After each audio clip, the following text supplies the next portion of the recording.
Now that we know each other a bit better, I have a favor to ask of you. I need to be out of town for a while. While I'm away, I want you to look after things for me. So let's go for a ride. I'll show you around. We've got things going on both sides of the river, you see? Over here on the west side, we're making our wine. Over at McKinney's, we've got a grape press going. We make so much brick wine, we had to start making our own concentrate. We bring in crates of grapes and barrels from some nearby businesses. Once our concentrate is all barreled up, we get it over to Green Pine Building Materials, where the real work gets going to split that into the stoneware crocks we order in. Pretty simple, really. In fact, I've got Gordon taking care of everything. He even makes sure the finished brick wine gets to our customers and that the cash makes it back safely my way. Gordo's a capable guy, so just stay out of his way and he'll be fine. But you might wonder how I built up an outfit like this with just brick wine. Well, see, I didn't. Once we started selling that stuff, a loyal customer turned us on to making counterfeit wine. So we opened up this backroom winery. It's a little more complicated and it takes a few more people, but the profits, they're worth it. Let me show you how it works. We got Mildred here working on raw materials. She gets the grapes we need, and we need a lot of grapes. She's also keeping up the stock of counterfeit labels. We got a guy that prints them for us. While she's doing that, Ingrid has made deals with local warehouses for some bottles to show up at MDJ Corp. We fill them up, slap some labels on them, and they're all ready for Renee to load up and haul over to the river to our thirsty clientele. You got all that? I know there's a lot of activity going on. So much, in fact, that I've had to expand my vehicle fleet. Cars were fine at first. They're fast and they get things done. But after a while, well, we just needed something bigger. Now trucks, they're slow, but you can fit a lot of booze in the back of them.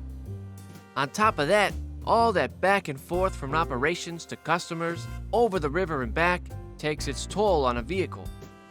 I used to take my trucks into local mechanics, but that was costing me a fortune, and they're the lifeblood of this operation. That's why we built this garage over here, with our wine operations. This way, I can make sure that my trucks get fixed the right way. Plus, it gives me some extra parking spots so I can expand my fleet. And with all this driving, I know this part of the city like the back of my hand. I know all the shortcuts and can get around really fast. A lot faster than I used to be able to. Over there, I almost forgot about the cider operations. Good catch. You might be able to handle this while I'm gone.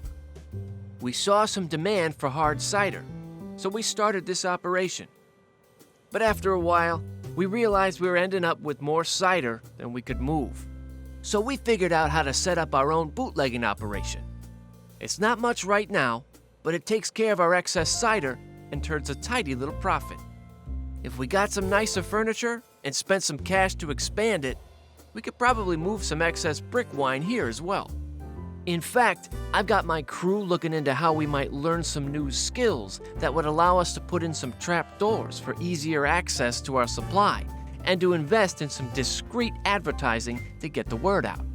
If we invest in more bar seating, we'll need to bring in a manager to make sure the place runs well. And we'd need just the right type of person to deal with our new customers, someone friendly and talkative to keep the booze flowing.